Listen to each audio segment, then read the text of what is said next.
Last week, citizens were outraged after hearing there would be no accountability for police who shot to death an unarmed black man, Stephon Clark, last year in California. Was a crime committed? The answer to that question is no. And as a result, we will not charge these officers with any criminal liability related to the shooting death and the use of force on Stephon Clark. A passionate, nonviolent protest was held after the DA's announcement, but was ultimately shut down. You don't seem to hear us when we sit us outside, so we just thought we'd bring the message over to you. Say his name! Stephon Clark! Say his name! Stephon Clark! It's a phone, not a gun! It's a phone! Not a gun! Hands up! Don't shoot! Hands up! Don't shoot! So what we're going to do today as black folks, we're not here to tear your houses down, though some would argue it's warranted. The police officer in the Sacramento Police Department, I hereby declare this to be an unlawful assembly, and in the name of the people of the state of California, we are the people of the state of California! Order all those assembled at 43rd and Folsom to disperse immediately. Black lives matter! Black lives matter! Black lives matter!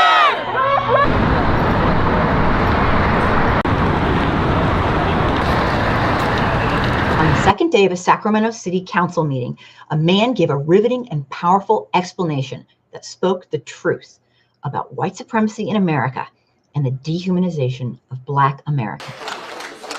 Hello, everybody. I want to start by addressing something you said when you came right back in. You said if we acted in the fashion we did again, this meeting could not go on. Yet multiple people have been killed by these motherfuckers since Stephon, and it has, no, shut up, it has continued to go on. So you care more about decorum in here than you do people who are alive. Because you shut down meetings over decorum. Stop looking at me like that, you're so mature. But you haven't shut them down over killing people. My journey with Sacramento killing black people began with Joseph Mann, a human being in need of emergency medical attention. He was instead met with the care of SAC PD in the form of "fuck this guy, I'm gonna hit him," Officer Tennis. Last year, Stephon Clark, a human being regardless of accused activities, toxicology reports, or relationship status, was a human being with a Fourth Amendment right, who instead was criminalized due to his race and murdered in a state-sanctioned execution. You can't even look at me, I'm so right. Last evening, I watched an overfunded and hyper-militarized force, not police, occupational force, agitate protesters, instill fear and panic, and then kettle them in a classic kettle and corral tactic, which, by the way, was started in the open-air prison known as Palestine by Israeli police and tactics all over this country. What did we pay to learn that? The underlying factor of all these cases is SAC law enforcement dehumanizes people on our dollars and with your agreement. When was the last time you were dehumanized? Because I think it's about time.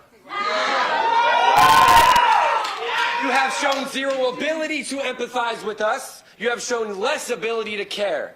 You are all terrible officials, in my opinion, worse people. To quote Dr. King, a riot is the language of the unheard, and you ain't fucking listening. The last person who spoke before the singer said Anne-Marie Schubert has no soul. To quote Stokely Carmichael, in order for peaceful protest to work, your overseer has to have a conscience. You don't have one. You radicalized 84 people on a bridge last night for no reason. They showed up peacefully and were still arrested.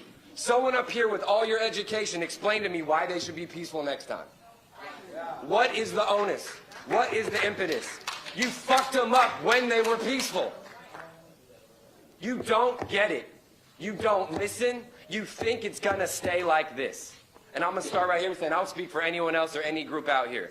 This city's gonna burn in the next 30 to 60 days if you don't shut up and listen.